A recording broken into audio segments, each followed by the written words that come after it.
I won't go into Gilbert's background, but I will tell you that Bowdoin was a criminal justice reform guy. He was a guy who was all about getting people out of jail. That was his big thing. And even though San Francisco is the country's most left-wing major city, I would say at this point, that even there was a level of crime that was intolerable. So there was millions of dollars spent by George Soros, and that was in vain, which is extra good news.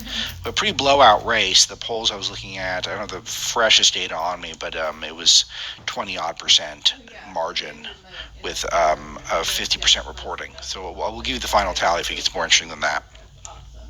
But he was losing in just about all the precincts that were out there. And this does set the stone for George Gascon in LA, who was the prior district attorney in San Francisco. And then who was the district attorney before that? It was Kamala Harris. So San Francisco's been a bad run, and I think Bowdoin actually is getting some of the brunt of that, because San Francisco is a place that I also know very well because I went to UC Berkeley, and so I've done a fair bit of. I have some family in San Francisco, so I would go up there quite often. I haven't gone back in years, partially because my last trip there, it literally looked like the zombie apocalypse. And the city was filthy, and there's so many homeless people staggering down the street. I thought I was in a scene from The Walking Dead. I was standing outside on a dark and dingy street waiting to get into a hipster breakfast joint and watching these zombies walk towards me in this fashion that looked like it was out of one of my favorite horror movies from the 70s or 80s. I couldn't even believe it. Could not believe it.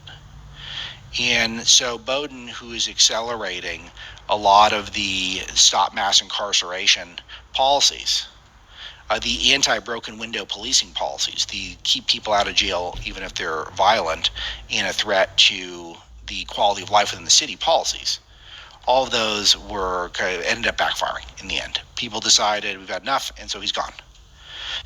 So definitely makes things more interesting out in LA, because if two Soros-backed DAs could go down the same year, that would be pretty ridiculously amazing. So Bowdoin fired experienced gang prosecutors. He became, quote, the first prosecutor in the nation to eliminate cash bail, saying it discriminates against the poor, close quote, according to the San Francisco Chronicle. When Mayor London Breed tried to launch a crackdown on crime in drug-infested Tenderloin District, Bowdoin publicly opposed her efforts. Joe Pollock writes for us at Breitbart. Clashed with police over prosecuting officers for alleged brutality.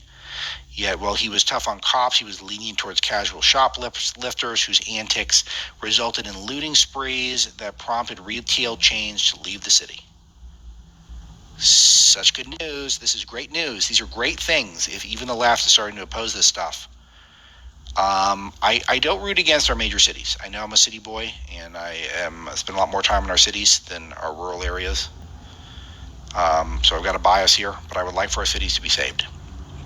That's the big stuff. There's more, again, at Breitbart.com. We'll have a ton more. And next up that I do want to bring up is do we have this? I think we have this Steve Cohen quote.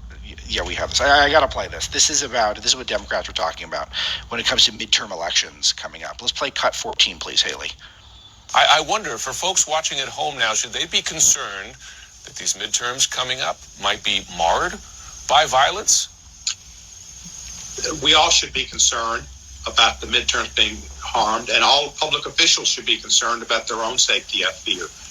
Jonathan Martin, our friend who wrote This Shall Not Pass, makes that clear in his book, that this is something that is a continuing part of American government, American politics. The big lie continues, the fealty to Trump continues, and the encouragement to the white supremacists and the terrorists to be involved continues. I had no doubt on January.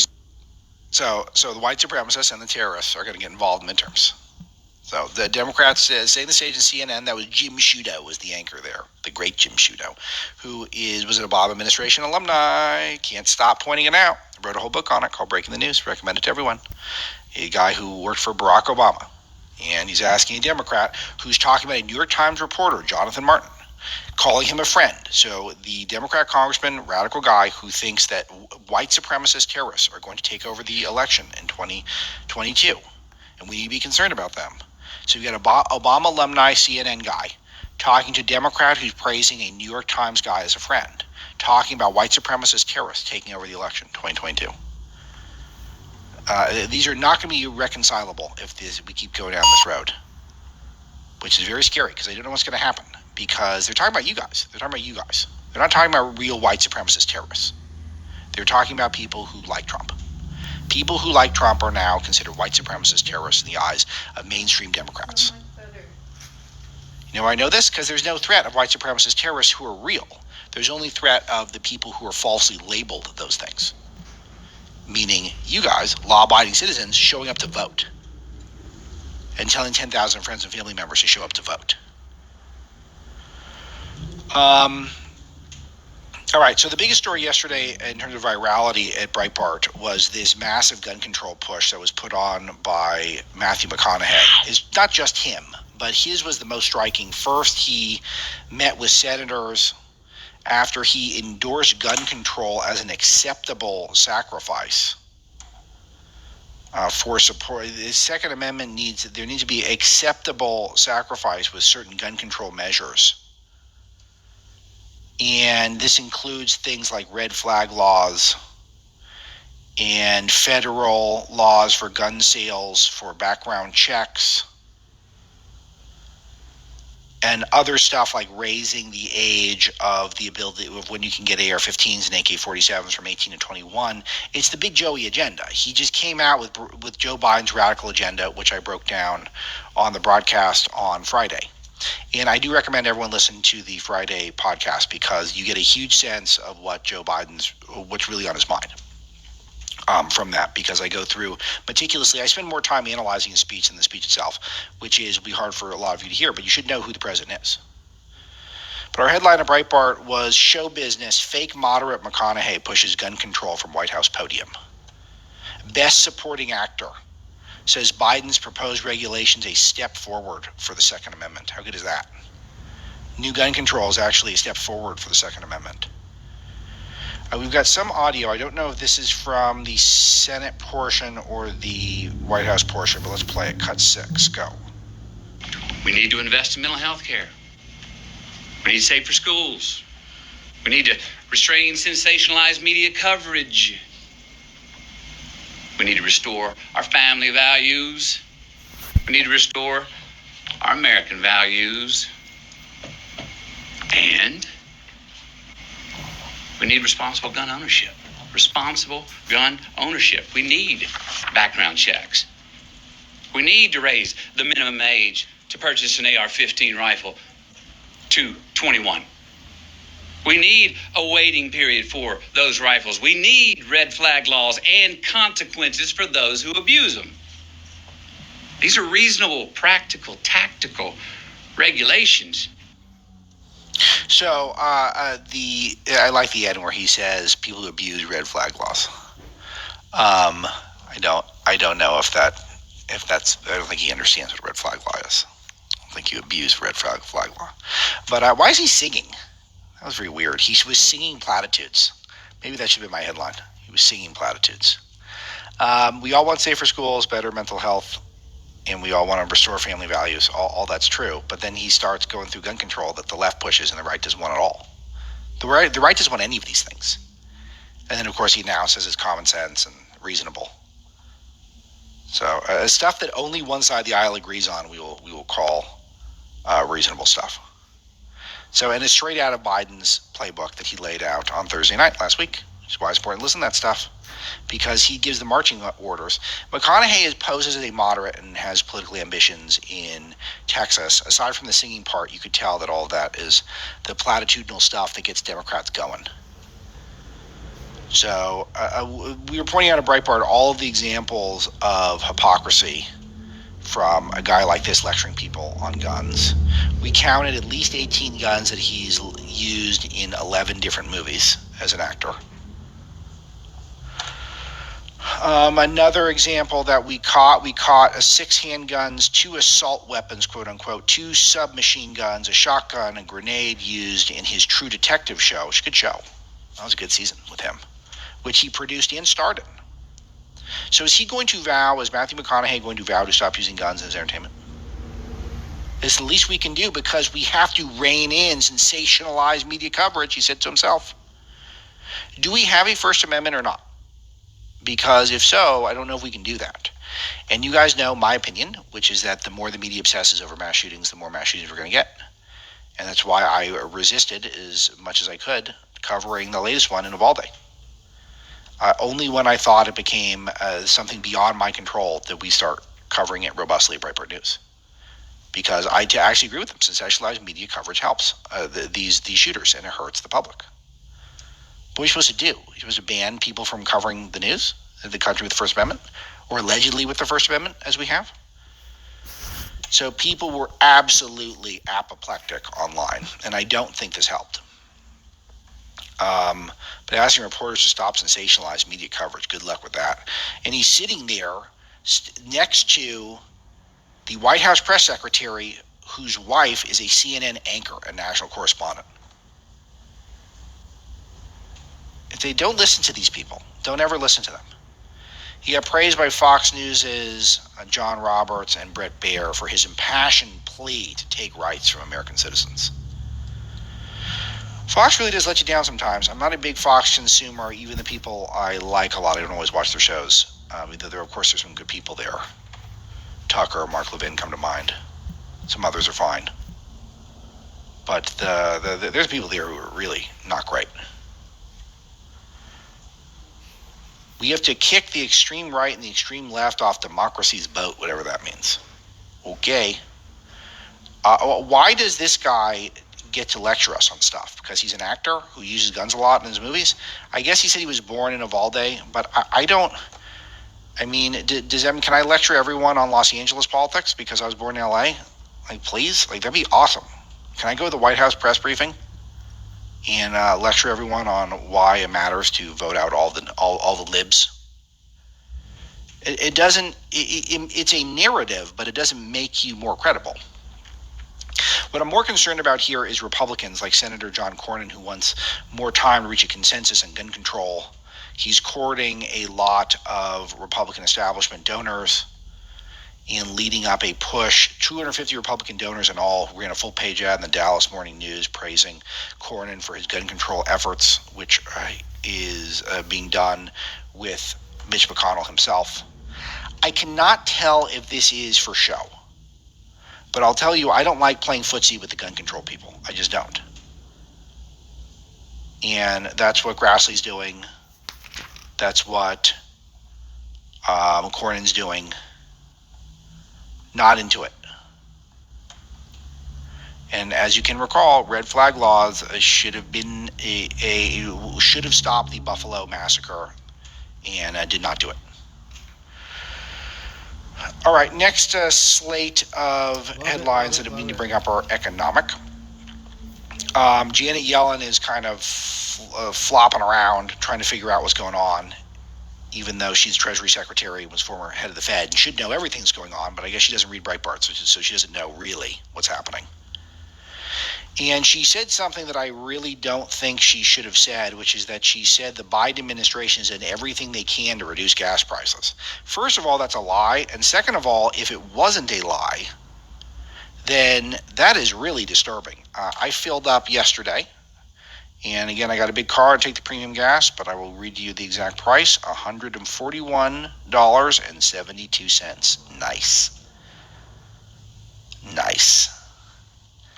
FJB, as the expression goes. So the Biden's done everything they can, other than, of course, the fact that he halted drilling on public lands. He canceled the Keystone XL pipeline. And he's driven up the cost of private and public financing for oil drilling. I have spare RPM. He's on a war on American energy. It is not just Putin. And it is the green lobby that is making it so that Biden cannot act boldly in this regard. This is a huge story that needs to be told. It'll take a while to tell it all, I think. But Yellen's lying to you. And if she's not lying, then she's a true idiot. Let's hear what she has to say about inflation. How about cut 2, please, Haley? Go. Inflation is really our top economic problem at this point, and that it's critical that we address it. So I do expect inflation to remain high, although I very much hope that it will be coming down. Wow. She admits that inflation is going to remain high. That's nice. We all know it is, again, because all of you listen to the show, read Breitbart, so you know that there's no indication that inflation is going to go down. Nothing to suggest that it will. Still disturbing that they're coming clean on it, because when you acknowledge that it's just going to slow down the economy more. She should acknowledge it, but it is just something that indicates the economy is going to slow down some more, because as we discussed in yesterday's broadcast, so much of economics is perception. The reality is the perception. Gas prices record high for 10th consecutive day, $4.91 per gallon. All right. The establishment media has been now claiming the economy is actually awesome. Axios has been the leader on this, which is funded by billionaire heiress Laurene Powell Jobs, star of the book Breaking the News, who makes all of her money from Disney and Apple due to stock options she inherited from her husband, Steve Jobs, when he passed away. And Axios has had a story called America's Hidden Boom, where they claim the bottom line is that things haven't been this good for so many in decades. You have to go back to the 1990s to find a similar era, and before that, the 60s. John Carney writes at Breitbart, fact check, false, 100% false. The economy is doing terribly. Inflation is running at the worst level in 40 years. 55% of Americans think we're in a recession already, including a plurality of Democrats. 83% of Americans say economic conditions are poor and not so good. Real wages are plunging, which means extremely tight labor market conditions are not helping American households. Unemployment is low, but it was just as low in the pre-pandemic Trump era with much lower inflation. Home affordability is at an all-time low, or near an all-time low, and gas, of course, is beyond a record. This is why the Democrats will turn the focus for the nation tomorrow night to January 6 hearings, which the New York Times admitted gives the Democrats a chance to recast the midterm message. Make the midterm message about Trump's threat to democracy. Don't make the midterm message about all the bad stuff that's going on. The angle that we're seeing is that from Bob Woodward, pointing out that Trump and others conspired in a criminal way to overturn the 2020 election. We haven't seen anything remotely close to evidence of that yet. And I will be interested to see if we do, which is why we're going to cover it, because I don't think we are going to see it. And then I think we'll be able to make fun of the Dems. And if we do get it, then I would love to see it. I want to see it. Nancy Pelosi praised Liz Cheney for her work on the January 6th committee. Not sure what the goal is for Liz Cheney, other than to get praise by Democrats. All right, some other items I want to bring up before we get to the phones at 866-95-PATRIOT.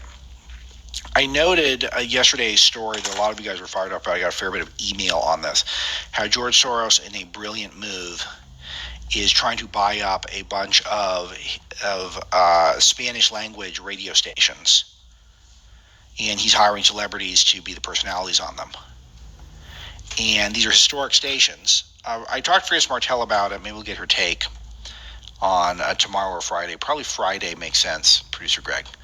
But because there's a big conference of Central and South American leaders in LA, and Biden's going to be there, so I want to get her take on that too. But she doesn't think it's going to work. She thinks there's a good chance the sale gets blocked, and if not, then she doesn't think anyone will listen.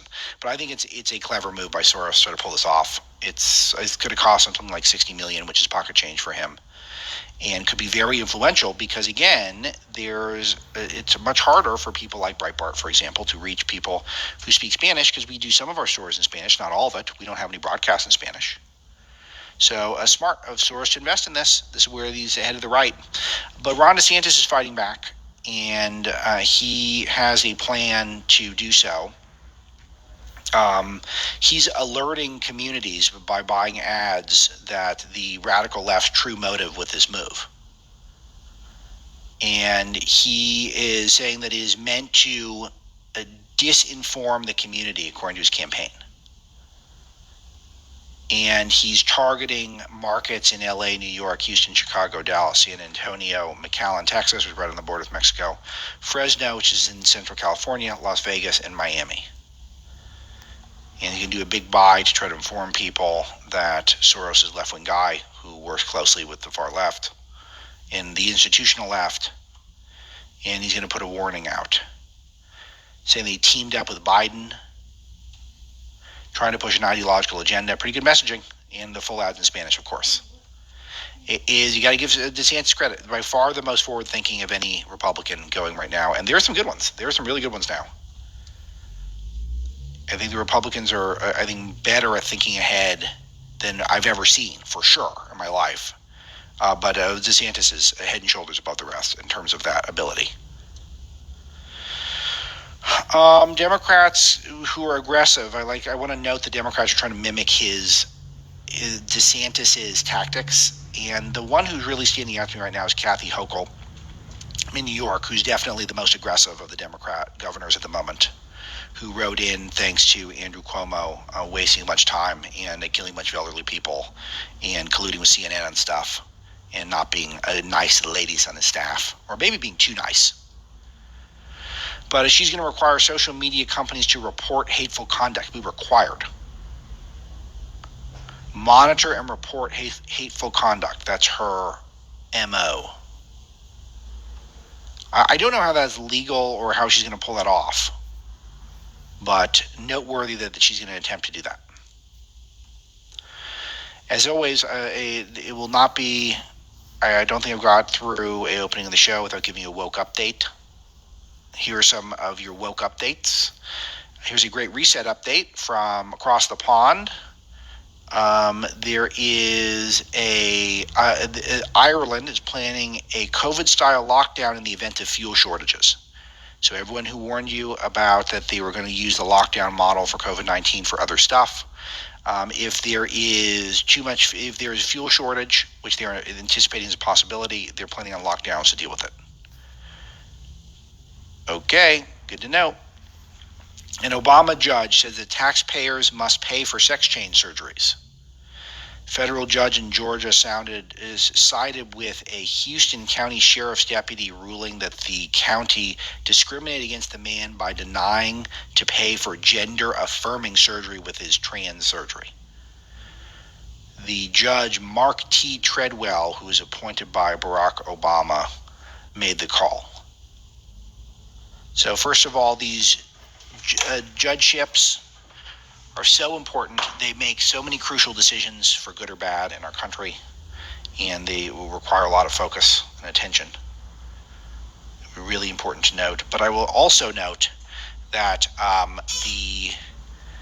this is why so many people on the right are still want low taxes, and I'm in that group. Even though I think just talking only about taxes probably didn't serve Republicans and conservatives well for all these decades, because we missed a bunch of other issues. We were only focused on taxes. But look where your money goes. Your money goes to gender-affirming surgeries for sheriffs or people who work in the sheriff's deputies, I guess, and stuff like funding, weapons to Ukraine, which there was concern raised in who raised this. I want to bring this up because I've got this story at Breitbart.com right now. Swedish police concerned Ukrainian war weapons are going to end up in the hands of local gangs. That surprise any of you? And that's where your money goes. That's why some of you, depending on where you are, if you're out in a place like California and you've got 13% state tax and you've got 39% federal tax, and then you've got property tax and you've got sales tax, and you're north of 60% your tax rate at that point, potentially. And where's it going? Gender affirming care, guns for Ukraine. The shocking story of the day will be our final woke update before we go to the phones, comes from the Pew Research Center story that shows over 5% of Americans from 18 to 30 identify as transgender or non-binary, according to a new survey. Remember the mantra that being LG, and B, then eventually B, and then eventually T, and then eventually Q, and then eventually plus, and then eventually 2, and then eventually ampersand, and eventually pregnant man emoji, although you would be born this way? We were born this way. Well, then how do you explain now that 5% of Americans identify as trans or non-binary?